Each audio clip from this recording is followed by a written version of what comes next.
자, 오늘 성경 달력이 주는 교훈이라는 제목으로 우리 말씀 잠깐 참고하도록 하겠습니다. 성경 달력. 여러분, 달력 우리가 다 사용하고 있죠. 달력이 생기기 위해서는 구성 요소들이 몇 가지 있어야 됩니다. 먼저 몇 년이라는 해가 정해져야죠. 또 몇 월, 그 다음 며칠, 연, 월, 일로 구성되어 있는 것이 달력입니다. 그럼 달력은요, 그 달력 체계를 사용하는 사람들의 삶을 지배합니다. 어떤 달력을 사용하냐에 따라서 그 달력의 체계 속에 인간은 구속받으며 살게 되어 있어요. 여러분들 오늘날의 태양력, 달력 다 가지고 있잖아요.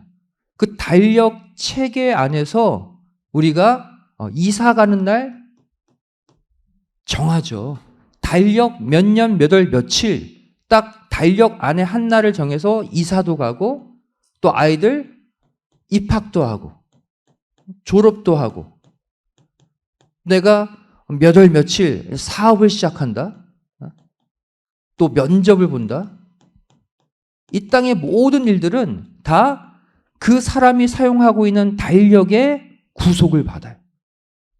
그래서 달력은 그 사람의 삶을 지배하는 의미를 갖고 있어요. 그러니까 어떤 달력을 쓰느냐에 따라 어떠한 삶을 사느냐가 결정된다고 할 수가 있습니다. 자, 그럼 성경에 등장하는 달력의 역사, 가장 처음 성경에 등장하는 달력의 역사는 천지창조 때입니다. 천지창조의 역사, 바로 하나님의 달력이 이 땅에 처음으로 나타난 역사라고 할 수가 있어요. 하나님의 달력은 이 땅이 만들어지기 전부터 이미 존재했죠. 하나님의 달력이라 하면 하나님의 지배를 말합니다. 달력은 그 달력을 쓰는 사람을 지배한다고 그랬죠. 하나님의 달력, 하나님의 시간은 이미 존재해요. 그런데 그것이 천지창조를 통해 이 땅에 인간들에게 처음 보여진 것입니다. 천지창조 때 이미 흘러가고 있던 하나님의 달력이 처음 인간에게 공개가 되었다. 특별히 언제? 천지창조 가운데 넷째 날. 해달별을 지으면서 이때 하나님의 달력을 처음으로 공개하세요. 자, 창세기 1장 14절 말씀이죠. 함께 읽겠습니다. 시작. 하나님이 가라사대 하늘의 궁창에 광명이 있어 주야를 나누게 하라. 또 그 광명으로 하여 징조와 사시와 일자와 연한이 이루라 그랬어요. 자, 넷째 날 해달별을 창조하시면서 그것만 창조하신 게 아니라 무엇이 있게 하라? 징조도 만드시고 사시도 만드시고 일자도 만드시고 연한도 만드셨다라는 거예요. 이게 바로 달력의 구성 요소거든요. 이 징조, 사시, 일자, 연한이 이루라. 이건 바로 뭐예요? 달려가 생겨라 이거예요. 이 땅에 달력을 만드시는 역사, 넷째 날 일어났습니다. 자, 하나님이 이 땅에 창조하신 달력의 내용은 네 가지죠. 징조, 사시, 일자, 연한. 자, 이 가운데 일자와 연한은 오늘날 우리가 사용하는 달력의 구성 요소이기도 합니다. 일자는 히브리어 욤, 날이란 뜻, 하루라는 뜻이에요. 영어로 day. 달력이 있으려면 기본적으로 날이 있어야죠. 그죠? 며칠. 그 다음에 연한을 이루라 그랬죠? 연한은 히브리어 샤나, 해. 연. 몇 년도, 이열을 가리켜요. 자, 이것은 이 땅의 달력, 현재 우리가 사용하고 있는 태양력에도 있는 것입니다. 연과 일이 모여서 또 월을 이루고 연을 이루죠. 그렇다면 하나님의 달력에만 추가로 있는 게 바로 뭐예요? 일자와 연한은 이미 이 땅의 달력에도 있고 징조와 사시가 하나님의 달력을 구성하는 특별한 내용이라는 것을 알 수가 있어요. 징조와 사시, 하나님의 달력에만 있는 거예요. 자, 그럼 이 하나님의 달력에 특별히 등장하는 징조와 사시는 무엇을 가리킬까? 먼저 징조입니다. 징조는 히브리어 오트라는 단어예요. 이 오트는 표징이라는 뜻, 표적, 이적, 증거 이런 단어로 한글 개역 성경은 오트를 번역하고 있습니다. 표징, 표적, 이적, 증거. 이게 하나님의 달력에 등장하는 내용이라는 오트. 창세기 9장 13절 말씀 보시면 홍수 심판 이후에 하나님이 노아와 무지개 언약을 맺으시죠. 이 무지개는 세상과의 언약의 증거다. 오트다. 또 창세기 17장 11절에 그죠? 할례 언약. 남자의 생식기 끝을 차돌로 베어서 피를 내는 양피를 베어라. 이것은 언약의 표징이다. 오트다. 그래서 오트. 하나님의 오트. 또 출애굽기 4장 17절에 하나님이 모세의 지팡이를 통해서 이적을 베푸시죠. 바로 이 모세가 가진 지팡이 바로 오트, 이적, 오트입니다. 하나님의 달력을 구성하는 내용이라는 거예요. 또 사무엘상 2장 34절 엘리 제사장의 두 아들 홈니와 비느하스가 한날에 죽는 것으로 너의 가정에 대한 나의 예언이 이게 표징이 될 것이야. 두 아들의 죽음이. 이 표징 오트입니다. 자, 한마디로 징조, 오트라는 것은 무엇을 가리키냐면 하나님이 당신의 구속 계획을 드러내기 위해 증표로 사용하시는 사건들을 총칭하는 단어예요. 사건 혹은 사물. 하나님이 인간을 구속하시기 위한 계획을 인간이 모르잖아요. 이제 이것을 드러내기 위해 상징적인 물건이나 사건을 통해 하나님의 구속 계획을 드러내셔요. 이게 바로 뭐예요? 하나님의 달력에만 등장하는 오트, 징조예요. 징조. 아까 얘기했죠? 다시는 물로 심판하지 않겠다라는 언약의 징표가 바로 뭐예요? 무지개잖아요. 그죠? 또 너희는 선민, 성별된 나의 백성이다. 이것을 보여주는 증표가 할례잖아요. 그죠? 또 하나님의 기사 이적에 사용된 모세의 지팡이. 또 엘리 가문에 일어날 저주의 징조로 주어진 두 아들 홈니와 비느하스의 죽음. 그죠? 이 모든 것이 바로 뭐예요?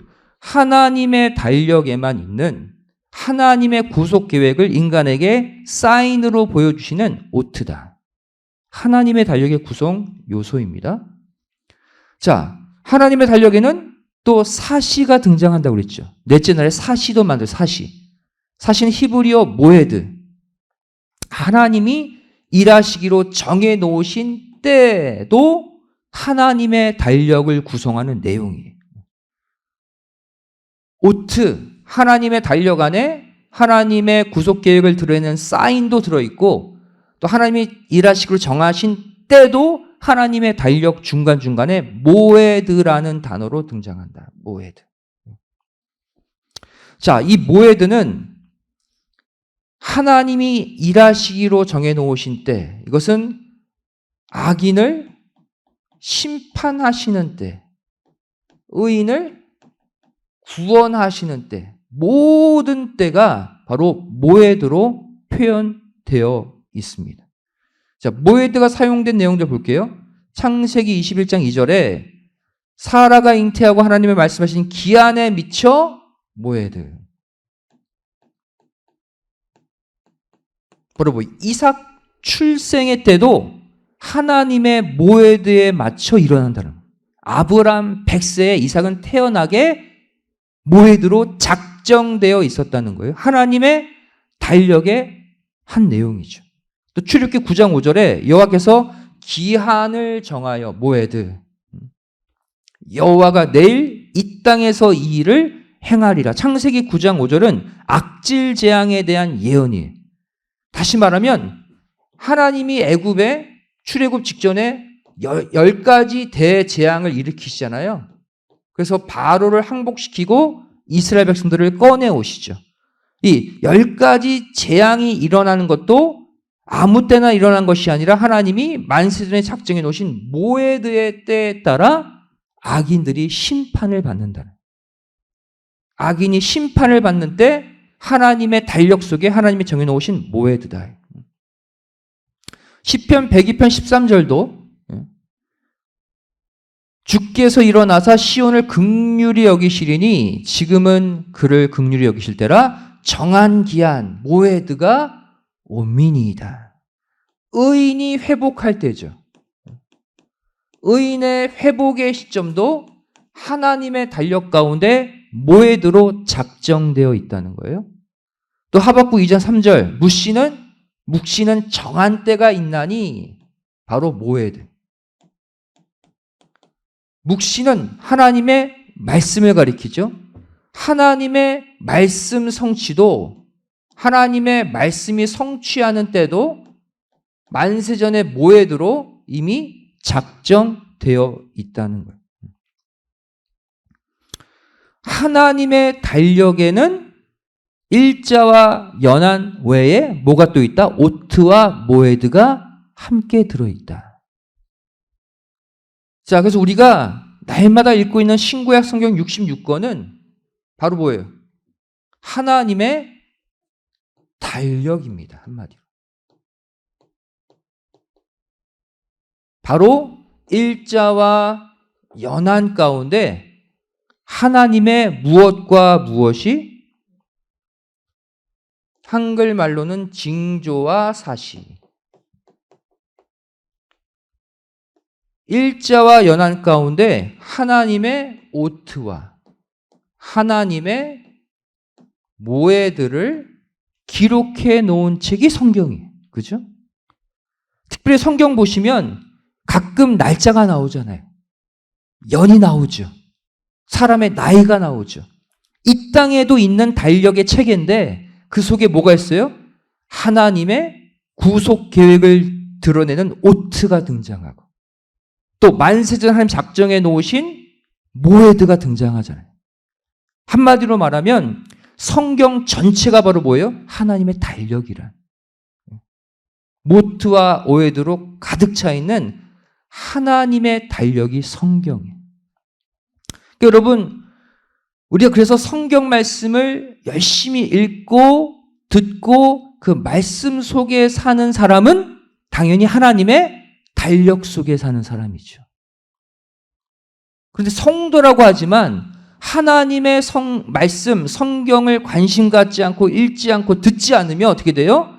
그 사람은 세상의 달력에 갇혀 사는 사람이라.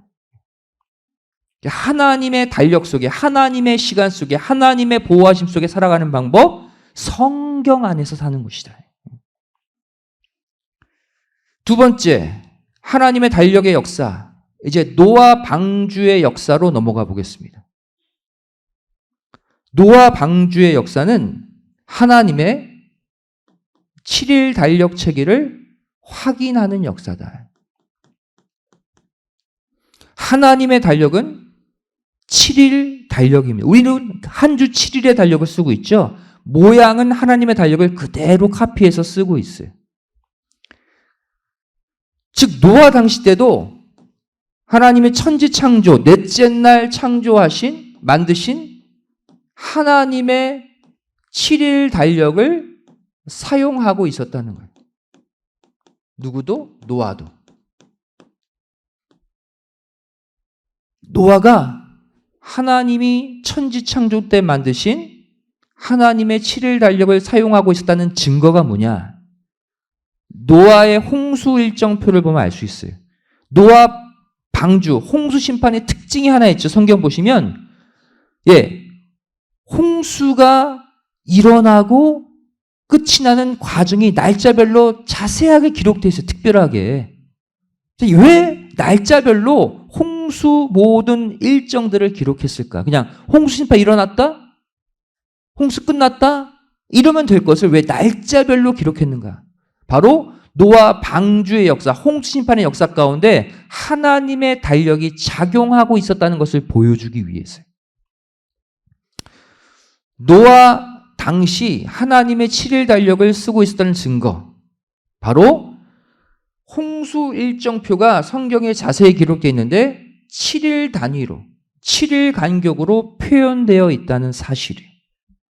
하나님의 달력도 첫째 날부터 여섯째 날까지 일하시고 일곱째 날 안식하시니라, 이 말씀 통해 7일 달력을 만드셨는데 홍수 일정표도 7일 간격으로 기록되면서 하나님의 7일 달력 체계를 보여주고 있어요.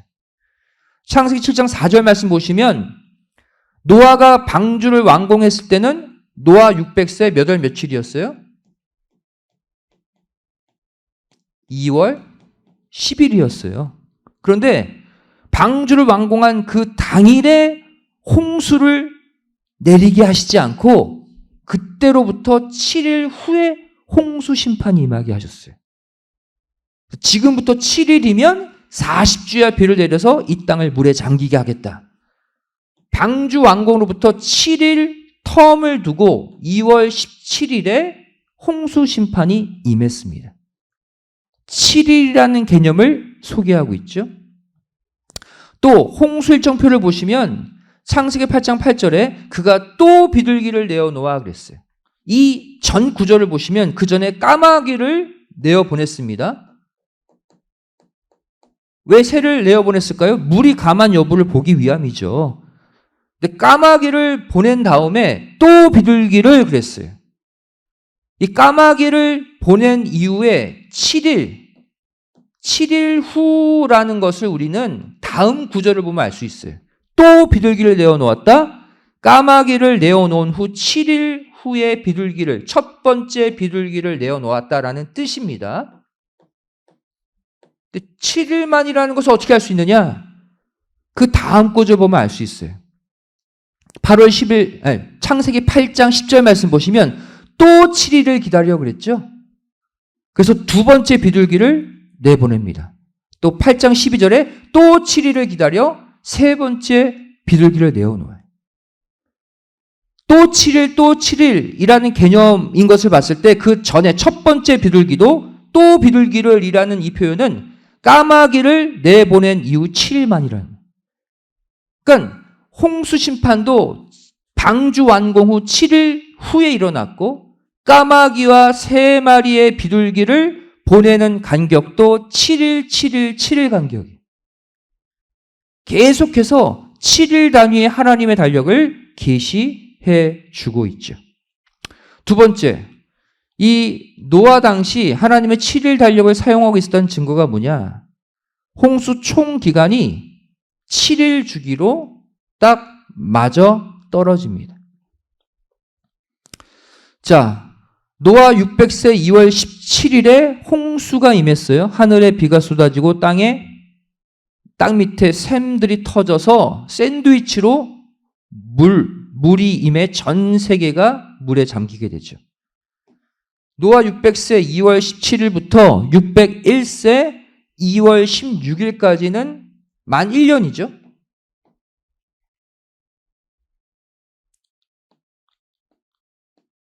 (1년은) 이 당시 360일이었습니다. 자, 홍수 총 기간이라 하면 무엇을 말하냐면 노아 가족이 방주 안에 있었던 총 기간을 말합니다. 방주 안 총 기간. 근데 이 당시는 아직 지축이 기울기 전이기 때문에 한 달 30일로 딱 떨어지는 달력 체계였어요. 그래서 12달이면 어떻게 돼요? 1년 360일로 딱 떨어지는 그 상황 가운데 바로 홍수 일정표의 달력이 진행되는 것을 알 수가 있어요. 자, 이따 또 설명드리겠습니다. 그래서 이 한 달 30일, 12달 1년 360일이라는 것은 뭐냐면 지축이 기울지 않았다는 거예요. 여러분 지구의 자전축이 있잖아요. 지구가 자전하잖아요. 이 지축이 90도로 세워져 있을 때는 태양으로부터 받는 자전과 공전 주기가 한 달 30일, 12달 360일로 딱 떨어집니다. 그리고 기후도 사계절이 다 온화한 기후예요. 홍수 심판 이후로 여러분 지축이 23.5도 기운 거예요. 여러분 전 세계에 물이 넘쳤습니다.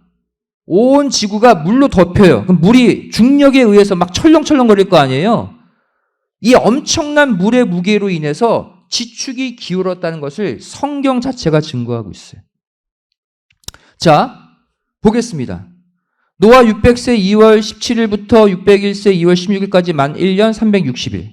그 다음 노아 601세 2월 17일부터 방주에 나올 때까지가 601세 2월 27일에 나왔거든요. 이때까지 며칠이에요? 11일이에요. 그러면 360일, 이 당시 1년 플러스 11일 더하면 노아 가족이 방주에 있었던 총 기간은 며칠이에요? 371일입니다. 371일을 한 주 7일로 나눠보면 정확히 53주가 나와요. 뭘 보여주고 있습니까? 노아 홍수 일정표가 하나님의 7일 달력을 정확하게 맞아떨어지는 일정표임을 우리에게 보여주고 있어요.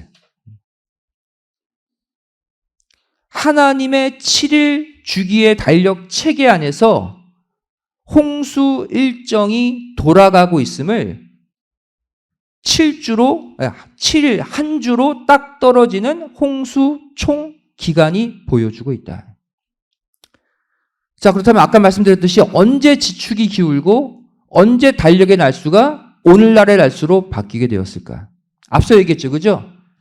지축이 본래는 90도로 세워져 있었기 때문에 한 달 30일, 1년 360일로 딱 떨어지고 날씨도 온화한 기후였어요. 그런데 홍수 심판 이후에 결국 지축이 23.5도 기울면서 극심한 추위, 극심한 더위가 생겨나게 된 거예요. 여러분 창세기 8장 22절 보시면 홍수 심판 이후에 극심한 추위와 극심한 더위가 생겨났다라고 성경은 말씀하고 있거든요. 이 말은 이전에는 온화했던 기후가 홍수 심판으로 지축이 기울었기 때문에 이 일이 일어난 거예요. 그럼 언제 지축이 기울었는가? 그래서 360일, 1년이 현재는 바로 뭐예요? 365일이잖아요. 정확하게 한 달 30일로 맞아떨어지지 않죠. 이것이 기울었던 때는 바로 뭐냐면 홍수로 인해 전 세계가 150일간 창일했던 그 물이 감하면서부터 지축이 서서히 기울기 시작했다는 것을 알 수가 있어요. 한 번에 확 기울 수는 없죠. 이 거대한 지축이 전 세계가 물로 뒤덮이면서 150일 동안 전 세계가 물에 잠긴 다음에 물이 점점 감했거든요. 그러면서 지축이 서서히 기울었다는 것을 알 수 있어요. 자, 여기서 우리가 한 가지 분명히 알아야 될 사실이 하나 있습니다. 홍수 심판 그리고 지축이 기우는 역사, 바로 이 가운데 만물, 바로 그 지각이 변동됐다는 것을 알 수가 있어요. 이 상황 가운데 이것을 우리가 알 수 있게 하는 중요한 근거가 성경에 하나 나오는데, 물이 거친 후 하나님은 노아 가족을 방주에서 곧바로 나오게 하시지 않았다는 사실이에요. 그 이유가 무엇이냐? 바로 홍수와 지축의 기움과 지각 변동 사이에 이 사건과 연관이 되어 있습니다. 창세기 8장 13절 말씀 보시면 온 지면에 물이 거쳤을 때가 언제라고 그랬어요? 노아 나이 601년 1세 정월 1일이다. 이때 지면에 물이 거쳤어요. 방주 뚜껑을 열고 살폈죠. 그럼 지면에 물이 거치면 방주 밖으로 나오면 되잖아요. 근데 하나님은 이때 노아 가족이 방주 밖으로 나오지 못하도록 하셨습니다. 결국 언제 나왔어요? 이로부터 날짜를 세보면 57일째인 노아 601세 2월 27일에 물이 완전히 바닥에서 마른 다음에 그때 방주에서 나오게 하셨다는 사실이 얼마나 답답했겠습니까? 지면에서 물이 거치면 당장 나올 수 있잖아요. 근데 못 나오게 했어요. 57일 동안. 왜 이렇게 하셨느냐? 왜 이렇게 하셨느냐? 자, 보겠습니다. 실제 노아 가족이 언제 나왔는지. 창세기 8장 14절부터 16절 함께 읽겠습니다. 시작. 2월 27일에 땅이 말랐더라. 하나님이 노아에게 말씀하여 가라사대 너는 내 아내와 내 아들들과 내 자부들로 더불어 이때 방주에서 나오라 그랬죠. 방주에서 나올 때는 물이 완전히 말랐던 노아 601세 2월 27일이다. 아까 물이 완전히 거친 1월 1일부터 57일 후에 나오라 그랬어요. 자, 왜 57일 후에 나오라고 했을까? 바로 아까 얘기했지만 홍수 심판 후에 지축이 기울면서 엄청난 지각 변동이 완전히 멈출 때까지 안전한 방주 안에 머물게 하신 하나님의 지극한 사랑이었다는. 앞서 얘기했죠? 전 세계가 물로 덮였습니다. 그러면 중력에 의해서 물이 한쪽으로 막 쏠리고 뭐 이럴 거 아니에요. 그죠? 철렁철렁 하면서. 그러면서 지축이 23.5도 기울면서 지각이 엄청난 변동이 일어났어요. 근데 이것이 언제까지? 물이 거친 다음에도 이 지각이 계속 병든다는 기간이 며칠이었다는 거 한마디로. 57일간 계속 되었기 때문에 그때까지 방주에서 못 나오게 하신 거예요. 지축이 23.5도 기울고 지각 변동이 다 끝나고 땅에 물이 완전히 마른 2월 27일 안전할 때 나오게 하셨다. 자, 이렇게 볼 수 있는 중요한 근거 구절이 시편에 나옵니다. 시편 104편 6절부터 9절 잘 보세요. 화면. 옷으로 덮은 같이 땅을 바다로 덮으심에 물이 산들 위에 섰더니 어떤 사건을 얘기하는 거예요 지금? 홍수심판. 그죠? 땅을 바다로 덮으셨다. 물이 산들 위에 있다. 홍수심판 얘기하는 거예요 지금. 7절 말씀 보시면 주의 견책을 인하여 도망하여 주의 우레소리를 인하여 빨리 가서 주의 정하신 처소에 이르렀고 산은 오르고 그랬죠. 골짜기는 내려갔나이다. 지금 무슨 사건이에요? 지각변동 사건이 일어났다는 거예요. 얌전히 물만 들어왔다 물만 빠진 게 아니라 전 세계가 물로 덮이면서 지축이 기울고 그 어마어마한 지각변동이 함께 되는 거죠. 산이 막 생겨나고 골짜기가 막 내려가고 갑자기 움푹 올라가고 움푹 파지고 이러한 지각변동이 이때 일어났다는 거예요. 그리고 9절 말씀 보시면 결국 주께서 물의 경계를 정해서 이제 육지는 완전히 말리고 바다의 영역을 따로 정해서 이 바다의 영역이 다시 육지로 넘어오지 못하도록 경계를 정하셨다 그 얘기. 이게 지금 뭘 보여주고 있어요? 홍수 심판 이후에 이 땅에 일어난 천지의 지각 변동과 이후에 현재의 모습의 육지와 땅의 모습이 갖춰질 때까지의 모습을 보여주고 있는 거예요. 이 기간이 바로 뭐예요? 물이 거친 이후에 57일 동안 어떠한 일이 일어난 거예요? 산이 올라가고 골짜기가 내려가는 위험천만한 이 기간 동안 방주 안에 있게 한 거예요. 자, 마지막 때는 마태복음 24장 37절에 노아 때라고 그랬죠.